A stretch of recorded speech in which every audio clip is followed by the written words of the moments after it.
Hello everyone, welcome back.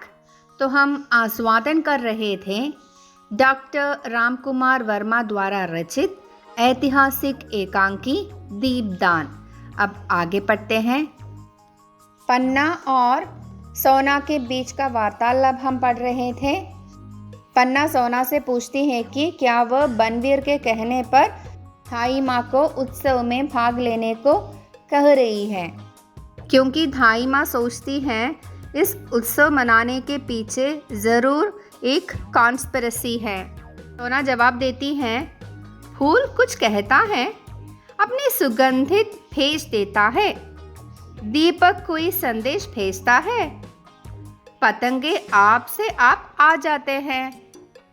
यानी वो कहती है जिस तरह फूल कुछ नहीं कहता है, सुगंध द्वारा संदेश भेजता है, दीपक के आसपास कीड़े यानी इंसेक्ट्स अपने आप आ जाते हैं, दीपक संदेश नहीं भेजता। इसलिए अगर सोना यहाँ पर आई है तो अवश्य कुछ बात है, वह इनडायरेक्टली कह रही है ये सब कविता के रूप में। संदेश मीन्स मैसेज, पतंगे मीन्स इंसेक्ट्स। पन्ना जवाब देती है, मैं जानती हूँ इस दीपक की आग में मैं जल जाऊंगी। यानी वो कहती हैं जिस तरह कीड़े दीपक की आग में जल जाते हैं, उसी तरह वो भी इस आग में जल जाएगी। सोना पूछती है, तो कुंवर को भेज देती, उनको तो कोई आग न छू सकती। कैसे भेज देती? इतने आदमियों के बीच उसे कैसे भेज देती? महाराज सांगा के वंश के एक वही तो उजाले हैं। महाराणा रतन सिंह 3 ही वर्ष राज करके सूर्यलोक चले गए। विक्रमादित्य भी बनवीर की कूटनीति से अधिक दिनों तक। सोना बीच में ही कहती है, हाय माँ, तुम विद्रोह की बात कहती हो। यानी सोना पूछती है कि वह कुंवर को क्यों नहीं भेजती थाई माँ। पन्ना कहती है वह इतने लोगों के बीच नहीं भेज सकती कुंवर को, क्योंकि केवल वही एक आखिरी उम्मीद है, आखिरी प्रतीक्षा है। क्योंकि राजा विक्रमादित्य से पहले महाराणा रतन सिंह केवल 3 साल ही राज्य कर सके, और विक्रमादित्य भी पता नहीं कितने साल तक राज कर सकेंगे। सुनकर सोना थाई माँ से कहती है कि थाई माँ विद्रोह की बात करती है, यानी विद्रोह मतलब रिवोल्ट की बात करती है, क्रांति की बात करती है। तो पन्ना जवाब देती है, आँधी में आग की लपटें तेज होती हैं, तुम भी उसी आँधी में लटखड़ा कर गिरोगी, तुम्हारे ये सारे नुपुर बिखर जाएंगे, न आने किस हवा का झोंका तुम्हारे गीत की इन लहरों को निगल जाएगा। यह सुख और सुहाग पास पास उठे हुए 2 बुलबुलों की तरह बिना सूचना दिए फूट जाएगा। चितौड़ राग रंग की भूमि नहीं है, जौहर की भूमि है। यहाँ आग की लपटें नाचती हैं, सोना जैसी रावल की लटकियां नहीं। यानी पन्ना उसे समझाती है कि जब तूफान आता है तो उसमें आग के लपटें यानी फ्लेम्स तेज हो जाती हैं। यानी देशभक्ति का आंधी उड़ेगा, जिसमें तुम्हारी यह सारी खुशी बुलबुलों की तरह टूट जाएगी। चितौड़ जौहर की भूमि है, सैक्रिफाइस की भूमि है, नाचगान की भूमि नहीं है। रानी पद्मावती, रानी कर्णवती जैसी रानियों ने आग में अपने आप को समर्पित किए थे। यहाँ आग की लपटें नाचती हैं, सोना जैसी लटकियाँ नहीं। आँधी मीन्स तूफान, लटखड़ाना मीन्स डगमगाना, निगलना मीन्स टू स्वॉलो, बुलबुला बबल्स, फूट जाएगा मतलब विल ब्रेक। जौहर मैंने आपसे पहले ही कहा था, राजपूतों में प्रचलित एक प्रथा जिसमें अपने राज्य की पराजय होने पर स्त्रियां अपमान से बचने के लिए जलती चिता में सामूहिक रूप से भस्म हो जाया करती थी। सुनकर सोना चिल्लाती हुई थाई माँ को पुकारती है, थाई माँ, माँ कहती है, तोड़ो ये नुपुर, बनवीर की आग की कलियों, तुम्हारे पीछे काली राख है, यह मत भूल जाना। ये अतृप्त इच्छाओं की चिंगारियाँ अधजली होकर छिटकेगी और चिताउड़ की आंखों में किरगिरी बनकर खसकेगी। यह आग की ज्वाला हवन कुंड को भी जला देगी। सोना, इसे बुझा दो। तुम्हारे इस त्योहार से चिताउड़ परिचित नहीं है।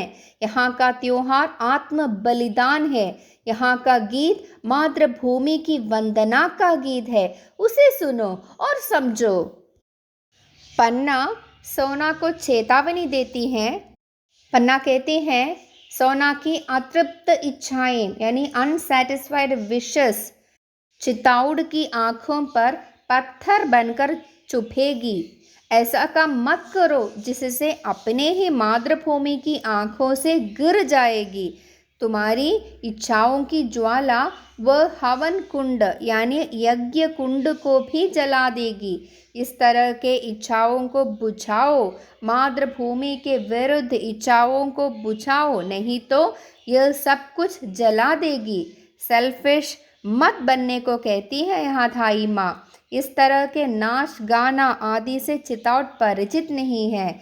चिताउड़ का त्योहार सेल्फ सैक्रिफाइस है। यहाँ पैट्रियोटिक गीत गाए जाते हैं, उसे समझो। यानी पन्ना सोना से कहती है कि वह गलत काम कर रही है। चिताउड़ के लिए यह सब अच्छा नहीं है। यानी वह नुपुर तोड़कर असलियत में आने को कहती है। काली राख मीन्स जौहर से होने वाली राख यानी ऐश। चिंगारिया मीन्स स्पार्क्स। अधजली अनबर्न्ड। चिटकेगी मीन्स विल फॉल।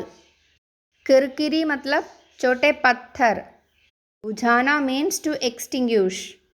ये सब सुनकर सोना शांत स्वर में कहती है, समझ लिया थाई माँ। तो यहाँ से जाओ। देखना इस त्योहार के पीछे कोई कूटनीति न हो।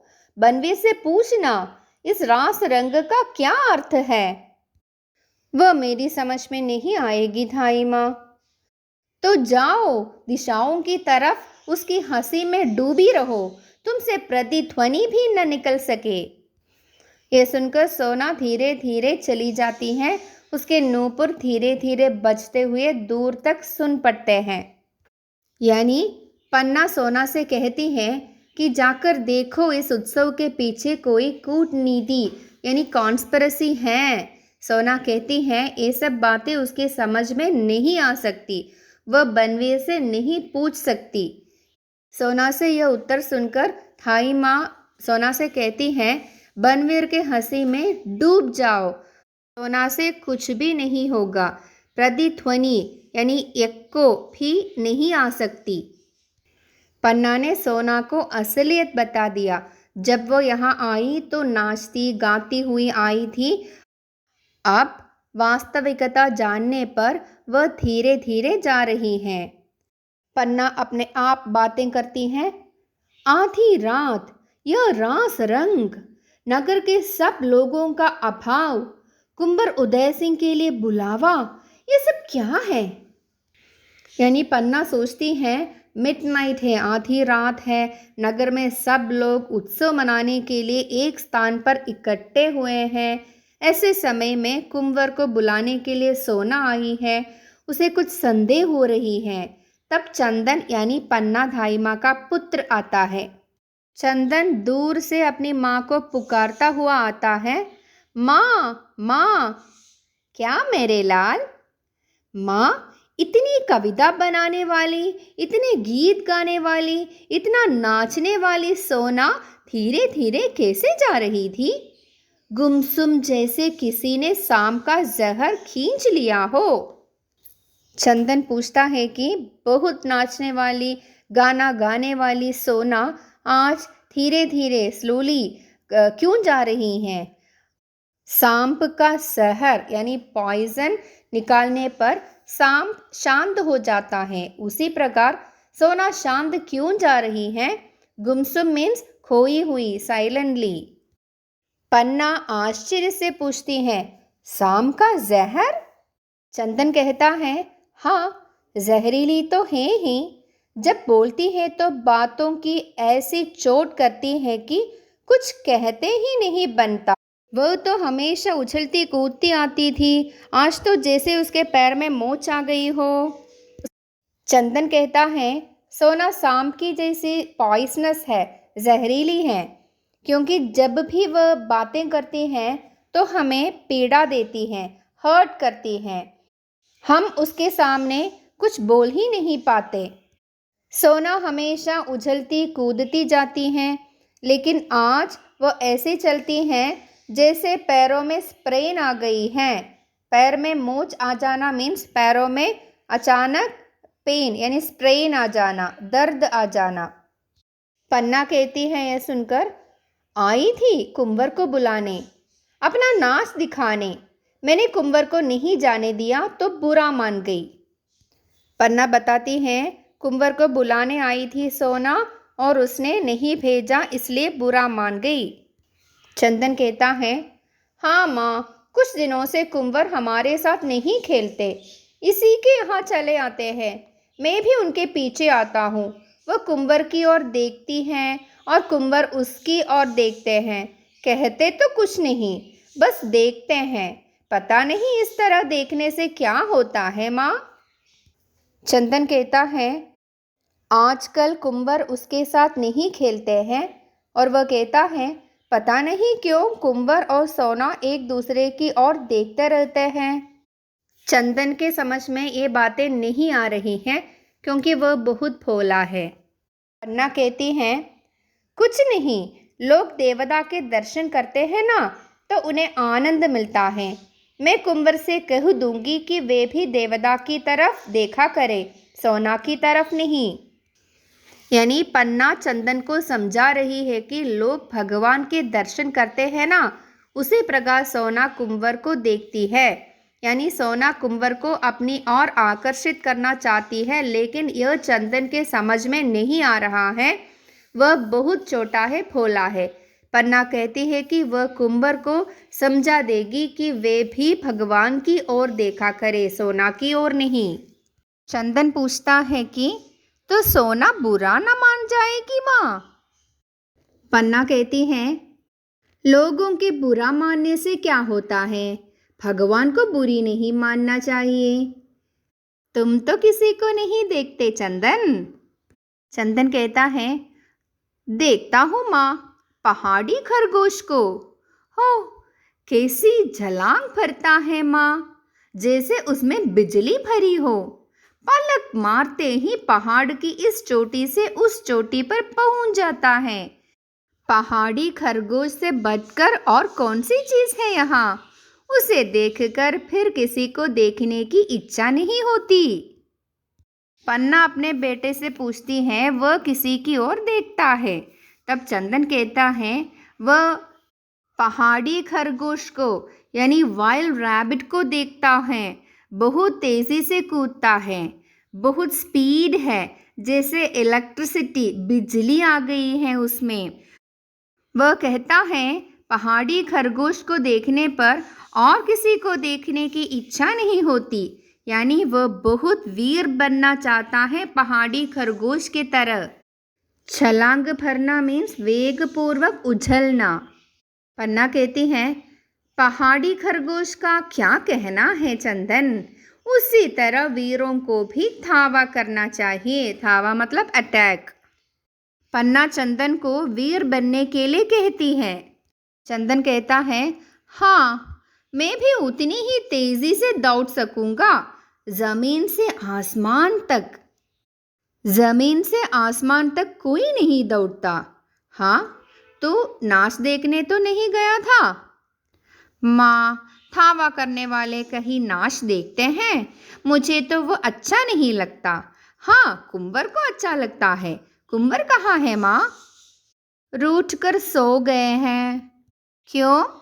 भोजन करने में। उन्होंने भोजन कर लिया? चंदन पूछता है।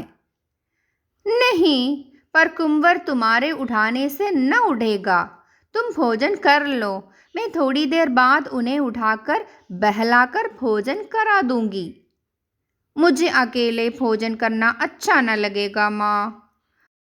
भोजन कर लो मेरे चंदन, मेरे लाल। सज्जा ने तुम्हारे लिए अच्छा भोजन बनाया है। वो तुम्हें अच्छी अच्छी बातें सुनाती हुई भोजन करा देगी। मैं भी अभी आती हूँ। तुम्हारी माला टूट गई थी, उसी को ठीक कर रही हूँ। बस थोड़े दाने और रह गए हैं। सज्जा सर्वेंट, दाने मीन्स बीड्स। माँ, कल कुंवर की माला भी ठीक कर देना, वो भी टूट रही है। सोना ने उसे पकड़कर खींच दिया था। अच्छा चंदन, वो भी ठीक कर दूंगी। चंदन जाता है वहाँ से। चंदन कहता है, नाच देखना उसे पसंद नहीं है। वह वीर है, कुंवर को ही अच्छा लगता है। चंदन कुंवर से बहुत स्नेह करता है, उसके बिना खाना खाना पसंद नहीं करता। लेकिन पन्ना कहती है, सज्जा ने यानी खाना बनाने वाली ने उसके लिए अच्छा खाना बनाया है, इसलिए जाकर खाना खाओ। तब तक वह उसकी टूटी माला यानी नेकलेस ठीक कर देगी। दाने मीन्स मोती। चंदन अपनी माला के साथ कुंवर की माला के बारे में भी सोचता है। चंदन के जाने के बाद पन्ना अपने से बातें करती है, कुछ सोचते हुए। मेरा भोला लाल, जब पूछा कि तुम तो किसी को नहीं देखते, तो कहता है, देखता हूँ माँ, पहाड़ी खरगोश को। और फिर वह हंसती है, पहाड़ी खरगोश को। वाह रे मेरे चंदन, कहता है, हवा करने वाले कहीं नाच देखते हैं? वह तो दौड़ते हैं जमीन से आसमान तक, जमीन से आसमान तक। पन्ना अपने भोले और वीर बेटे पर बहुत अभिमान करती हैं। एकाएक घर की कुछ चीज़ों के गिरने की धमक, शीघ्रता से शामली का प्रवेश। शामली अंतपुर की परिचारिका है, बहुत वफादार यानी लॉयल है, बुद्धिमती है, देशभक्त है। वह बनवीर के पक्ष में नहीं है। वह चीख कर पुकारती हुई आती है, थाई माँ, थाई माँ। कौन कौन? शामली। थाई माँ, थाई माँ, कुंवर कहाँ है? कुंवर जी कहाँ हैं? क्यों, कुंवर जी को क्या हुआ? उनका जीवन संकट में है। कहाँ? कैसे? ये तुम क्या कह रही हो? उनका जीवन बचाओ धाई माँ। शामली, कहाँ है कुंवर जी? बिलकती हुई मतलब रोने की आवाज़ में शामली कहती है कि कुंवर का जीवन खतरे में है। यह सुनकर धाई माँ कुंवर को देखने के लिए अंदर भागती है। शामली फिर बिलकते हुए यानी रोती हुई कहती है, हाय, सर्वनाश हो रहा है। क्या मेवाड़ को ऐसे हो दिन देखने थे? क्या चित्तौड़ के साके का यही भल होना था? हाय, क्या हो रहा है? तुलजा भवानी, तुम चित्तौड़ की देवी हो, कैसे कहूँ कि तुम्हारे त्रिशूल में अब शक्ति नहीं रही। मेवाड़ का भाग्य। शामली बिलकती हुई यानी रोती हुई फिर कहती है, क्या मेवाड़ को इतने बुरे दिन देखने थे? चित्तौड़ के कीर्ति को यही फल मिलना था। साका मीन्स कीर्ति और यश। फिर कहती हैं, तुलजा भवानी यानी गॉडेस शक्ति, मेवाड़ की देवी, क्या तुम्हारी त्रिशूल में अब शक्ति नहीं है शत्रु संहार के लिए? त्रिशूल से देवी पापियों का नाश करती हैं। वह पूछती हैं, आप देवी के त्रिशूल में शक्ति नहीं है। पन्ना फिर प्रवेश करती हैं। वो कहती हैं, सो रहा है, मेरा कुंवर सो रहा है, कहीं तो कुछ नहीं हुआ। कुंवर जी रूठ गए थे, वे तलवार लिए हुए भूमि पर ही सो गए। तलवार उनके हाथों से खिसक गई है, पर वे तो शांति से सो रहे हैं। मेरे कुंवर को कुछ नहीं हुआ। पन्ना कहती है कि कुंवर को कुछ नहीं हुआ है, वह भूमि यानी फर्श फ्लोर पर सो रहा है। खिसकना मीन्स टू मूव अवे। तलवार कुछ हट गई है। कुंवर को सोते हुए देखकर पन्ना को चैन मिलती है। शामली कहती हैं, कुंवर अच्छे हैं? तुलजा भवानी कुशल करे, पर धाई माँ महाराणा विक्रमादित्य जी की हत्या हो गई। पन्ना चीख कर कहती है, यानी उच्च स्वर में कहती है, महाराणा की हत्या हो गई? किसने की? बनवीर ने।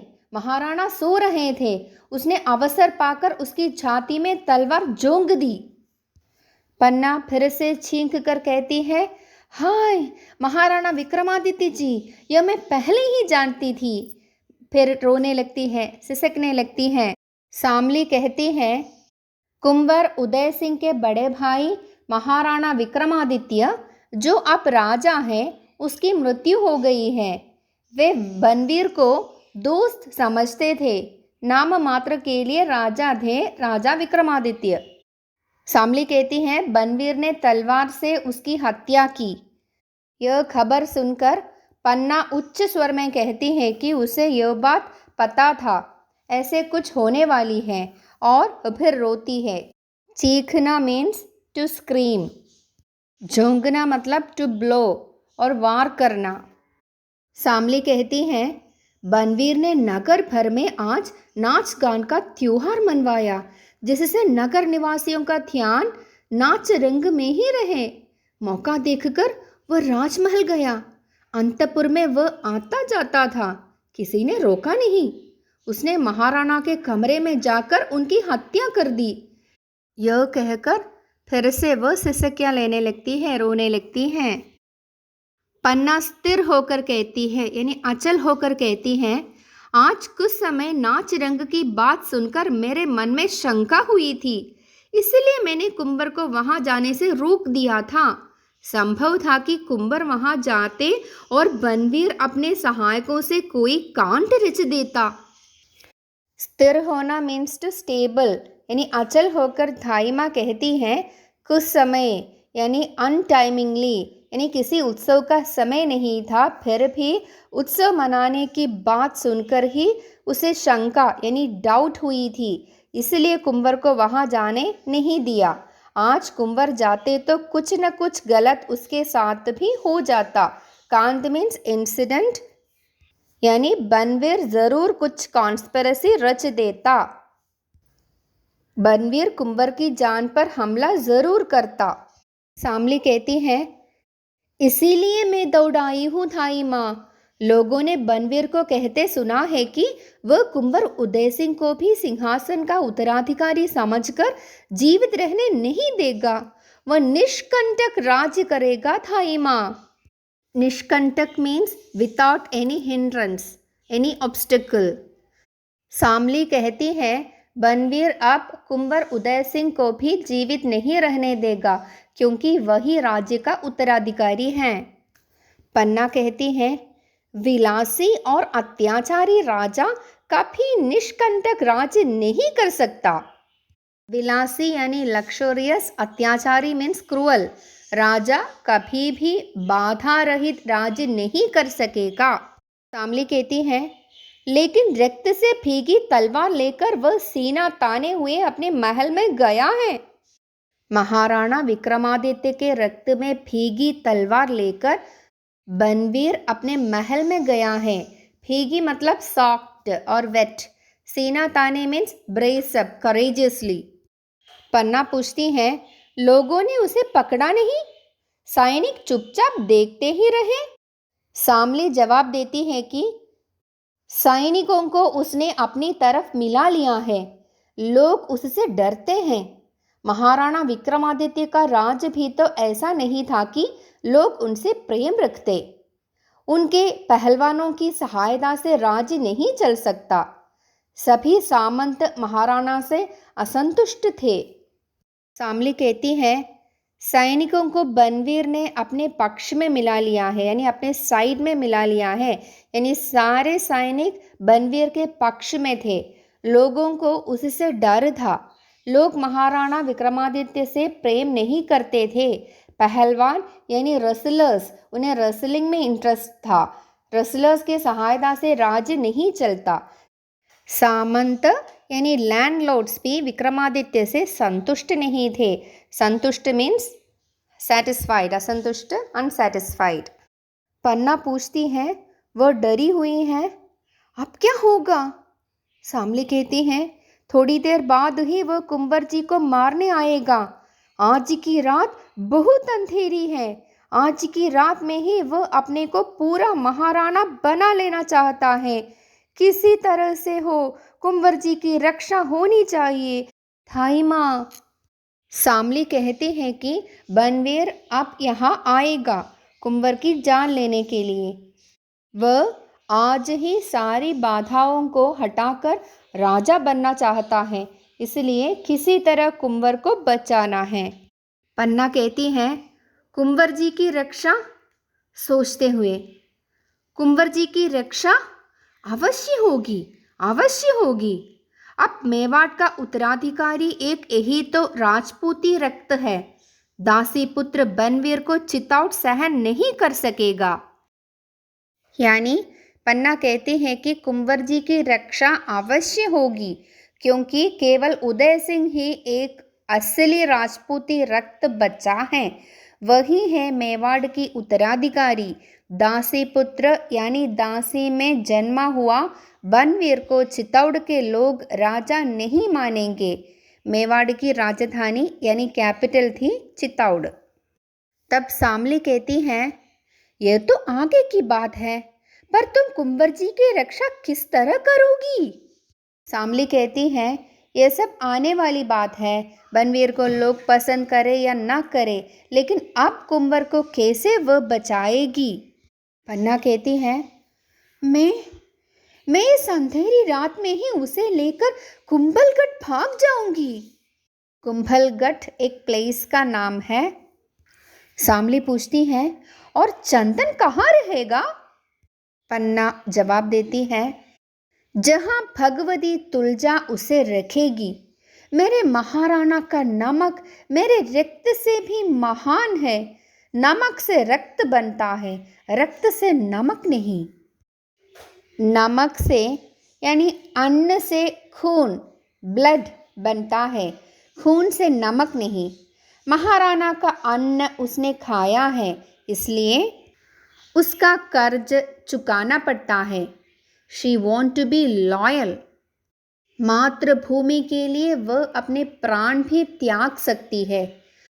वह कहती है, उसका बेटा चंदन वहाँ रहेगा जहाँ भगवती तुलजा यानी गॉडेस जहाँ उसे रखेगी। अब उसे कुंवर उदय सिंह के बारे में सोचना है। यहाँ पन्ना की देशभक्ति हम देख सकते हैं। शामली कहती है, धन्य हो थाई माँ, पर तुम अंधेरी रात में नहीं भाग सकोगी। क्यों? अंधेरी रात में मुझे कौन जानेगा, कौन पहचानेगा? तुम महलों से निकल भी न सकोगी। आते समय मैंने देखा था कि बनवीर के सैनिक तुम्हारा महल घेरने को आ रहे थे। एक ओर से तो तुम्हारा महल घिर ही चुका था। हाँ भगवान एकलिंग, अब क्या होगा? एकलिंग मीन्स भगवान शिव। जैसे भी हो कुंवर की रक्षा तुम्हें करनी ही है। मुझे सैनिकों की सहायता नहीं मिल सकती? सैनिक तो उसके हैं धाई माँ, और सामंत, उनमें अभी इतना हिम्मत नहीं है। तब मैं स्वयं तलवार लेकर कुंवर की रक्षा करूंगी, भैरवी बनकर युद्ध करूंगी। मरते मरते मैं उसकी तलवार के टुकड़े टुकड़े कर दूंगी। उसके और मेरे कुंवर के बीच में मेरे खून का समुद्र लहराएगा, जिसे वह इस जीवन में पार भी न कर सकेगा। शामली कहती है, पन्ना उदय सिंह को लेकर वहाँ से भाग नहीं सकेगी, क्योंकि उसका महल यानी जहाँ वह रहती है वह चारों तरफ से सैनिकों से घिरे हुए हैं। हर palace is surrounded by soldiers. सैनिक बनवीर के पक्ष में हैं। Soldiers are in favour of Banvir. इसलिए सैनिकों की सहायता भी पन्ना को नहीं मिलेगी। सामंत यानी फ्यूडल लॉर्ड्स में हिम्मत नहीं कि बनवीर के खिलाफ यानी अगेंस्ट कुछ करे। तब पन्ना कहती है, अगर कोई उसकी सहायता करने के लिए नहीं है तो वो स्वयं भैरवी यानी देवी दुर्गा बनकर बनवीर से युद्ध करेगी और बनवीर की तलवार के टुकड़े टुकड़े करेगी। कुंवर और बनवीर के बीच में उसके खून का समुद्र लहराएगा, यानी वह बनवीर को कुंवर तक पहुंचने नहीं देगी। क्या पन्ना कुंवर की रक्षा करने के लिए बनवीर से लड़ पाएगी? यह अगले वीडियो में देखेंगे। तब तक के लिए धन्यवाद।